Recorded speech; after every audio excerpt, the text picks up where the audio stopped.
ಧರ್ಮಸ್ಥಳದ ನೇತ್ರಾವತಿ ನದಿಯ ತಟದಲ್ಲಿ ಶವಗಳನ್ನ ಹೂತಿದ್ದೇನೆ ಅಂತೇಳಿ ಹೇಳಿದಂತಹ ಆ ನಿಗೂಢ ವ್ಯಕ್ತಿ 13 ಜಾಗಗಳನ್ನ ತೋರಿಸಿ 12 ಜಾಗಗಳಲ್ಲಿ ಆತನ ಸಮ್ಮುಖದಲ್ಲೇ ಅದನ್ನ ಅಗೆದಾಗಲೂ ಕೂಡ ಕೆಲವು ಸ್ಥಳಗಳಲ್ಲಿ ಏನೂ ಸಿಗದೆ ಇದ್ದು 13ನೇ ಜಾಗವನ್ನ ಇವತ್ತು ಆತ ಉತ್ಖನನ ಕಾರ್ಯದಲ್ಲಿ ಆತ ಭಾಗಿಯಾಗಬೇಕಾಗಿತ್ತು. ಎಸ್ಐಟಿ ಅಧಿಕಾರಿಗಳ ಜೊತೆಗೆ ಆತ ಬರಬೇಕಾಗಿತ್ತು. ಆದರೆ 13ನೇ ಸ್ಥಳದಲ್ಲಿ ಇವತ್ತು ಯಾವುದೇ ಉತ್ಖನನ ಕಾರ್ಯವನ್ನ ಮಾಡಿಲ್ಲ. ಧರ್ಮಸ್ಥಳ ತಲೆಬುರುಡೆ ಕೇಸ್ಗೆ ಈಗ ಅತಿ ದೊಡ್ಡ ಟ್ವಿಸ್ಟ್ ಸಿಗ್ತಾ ಇದೆ. 13ನೇ ಪಾಯಿಂಟ್ನಲ್ಲಿ ಶೋಧ ಕಾರ್ಯ ಯಾಕೆ ನಡೆದಿಲ್ಲ? ಇವತ್ತು ಏಕಾಏಕಿ ಉತ್ಖನನ ಸ್ಥಗಿತಗೊಂಡಿದ್ದು ಯಾಕೆ? ಉತ್ಖನನ ಕಾರ್ಯಕ್ಕೆ ಬ್ರೇಕ್ ಹಾಕಿದ್ದು ಯಾಕೆ? ಎಸ್ಐಟಿ ತೀವ್ರ ಕುತೂಹಲವನ್ನು ಕೆರಳಿಸಿದ ಎಸ್ಐಟಿಯ ನಡೆ ಯಾಕೆ 13ನೇ ಆ ಗುರುತಿಸಿದ ಜಾಗದಲ್ಲಿ ಉತ್ಖನನ ಕಾರ್ಯವನ್ನ ಮಾಡಲಿಲ್ಲ? ಏಕಾಏಕಿ ಸ್ಥಗಿತಗೊಂಡಿದ್ದು ಯಾಕೆ? ಉತ್ಖನನ ಕಾರ್ಯಕ್ಕೆ ಎಸ್ಐಟಿ ಅಧಿಕಾರಿಗಳು ಬ್ರೇಕ್ ಹಾಕಿದ್ದು ಯಾವ ಕಾರಣಕ್ಕೆ? ತೀವ್ರ ಕುತೂಹಲವನ್ನ ಕೆರಳಿಸ್ತಾ ಇದೆ, ಸಂಶಯ ಮೂಡುತ್ತಾ ಇದೆ, ಹಾಗೆ ದಟ್ಟ ಅನುಮಾನಕ್ಕೂ ಕೂಡ ಕಾರಣ ಆಗ್ತಾ ಇದೆ. ಆ ನಿಗೂಢ ವ್ಯಕ್ತಿ ಆತ ಇವತ್ತು ಎಸ್ಐಟಿ ಕಚೇರಿಗೆ ಬಂದವನು ಆ ನಂತರ ಉತ್ಖನನದ ಆ ಒಂದು 13ನೇ ಪಾಯಿಂಟ್ ಅಲ್ಲಿಗೆ ಬರಬೇಕಾಗಿತ್ತ, ಆತ ಅಲ್ಲಿಗೆ ಬರಲೇ ಇಲ್ಲ. ಯಾಕೆ, ಏನು, ಎತ್ತ ಅನ್ನೋದು ಭಾರಿ ಕುತೂಹಲ ಇದೆ, ಅನುಮಾನವೂ ಇದೆ. ತನಿಖೆ ನಡೀತಾ ಇದೆ. ತೀವ್ರ ಕುತೂಹಲ ಕೆರಳಿಸಿದ 13ನೇ ಪಾಯಿಂಟ್.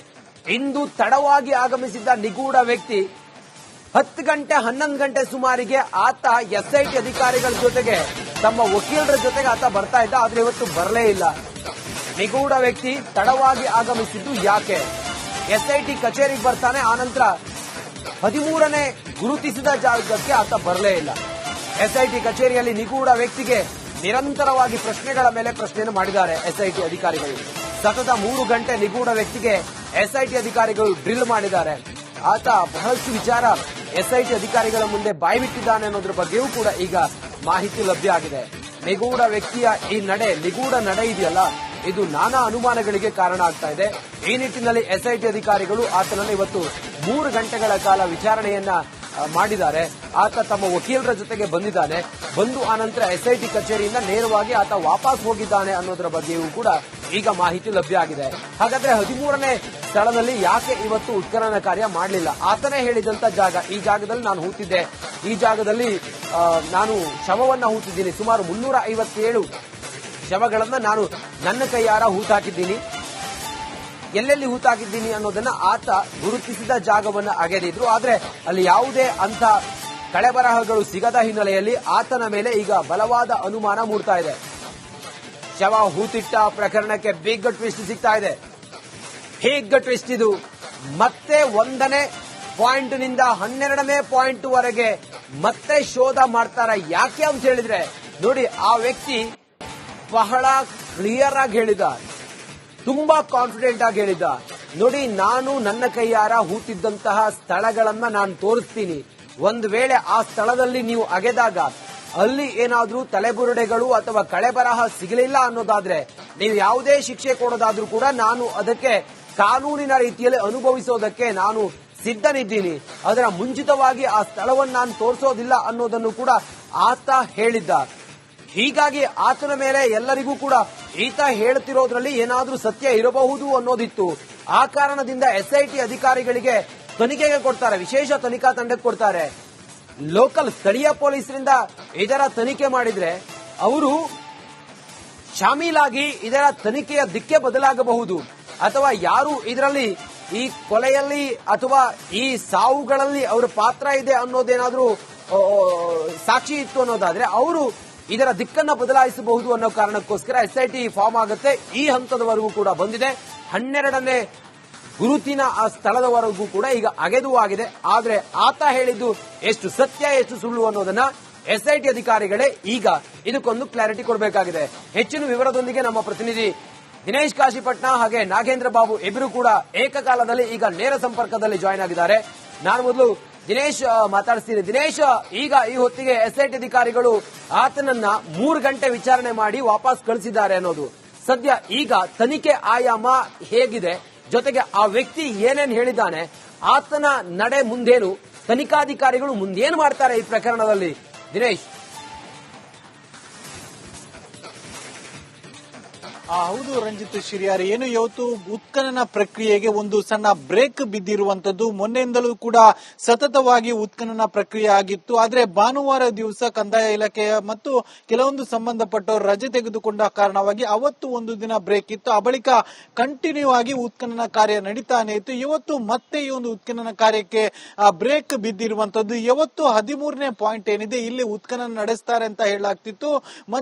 ಮತ್ತೆ ಇದಕ್ಕೆ ಬೇಕಾದಂತ ಒಂದಷ್ಟು ಸಿದ್ಧತೆಗಳನ್ನು ಕೂಡ ಮಾಡಿಕೊಳ್ಳಲಾಗಿತ್ತು. ಪ್ರಮುಖವಾಗಿ ನೀವು ಗಮನಿಸಬಹುದು, ಬೆಳಗ್ಗಿನ ಹೊತ್ತಿಗೆ ಈ ಟೆಂಟ್ ಹಾಕುವ ಈ ಕಂಬಗಳನ್ನು ಕೂಡ ತಂದು ಇಟ್ಟಿದ್ರು. ಆ ವೇಳೆಗಾಗ್ಲೇ ಇಲ್ಲಿ ಏನು ಟೆಂಟ್ ಹಾಕಿ ಏನು ಉತ್ಖನನ ಕಾರ್ಯ ನಡೆಸ್ತಾರೆ ಅಂತ ಹೇಳಲಾಗ್ತಿತ್ತು. ಆದ್ರೆ ಆ ಬಳಿಕ ಅದರ ಏನು ಮುಂದಿನ ಪ್ರೊಸೆಸ್ ನಡೀಲೇ ಇಲ್ಲ, ಟೆಂಟ್ ಅನ್ನು ಹಾಕುವಂತ ಕಾರ್ಯ ನಡೀಲೇ ಇಲ್ಲ. ಆ ಬಳಿಕ ಒಂದಷ್ಟು ಅನುಮಾನಗಳು ಕೂಡ ಹುಟ್ಟಿತ್ತು. ಅಂದ್ರೆ ಇವತ್ತು ಏನು 13ನೇ ಪಾಯಿಂಟ್ ನಲ್ಲಿ ಉತ್ಖನನ ನಡೆಸೋದು ಡೌಟ್ ಅನ್ನುವಂಥದ್ದು ಆವಾಗಲೇ ಶುರುವಾಗಿತ್ತು. ಆ ಬಳಿಕ ಏನು SIT ಕಚೇರಿಗೂ ಕೂಡ ಆತ ಬಹಳ ತಡವಾಗಿ ಬಂದಿದ್ದ. ಸಾಮಾನ್ಯವಾಗಿ 10:30-11 ಗಂಟೆ ಸುಮಾರಿಗೆ ಆತ SIT ಕಚೇರಿಗೆ ಬರ್ತಾ ಇದ್ದ. ಆದ್ರೆ ಇವತ್ತು ಬಂದಿರುವಂತದ್ದು 1 ಗಂಟೆಯ ಬಳಿಕ.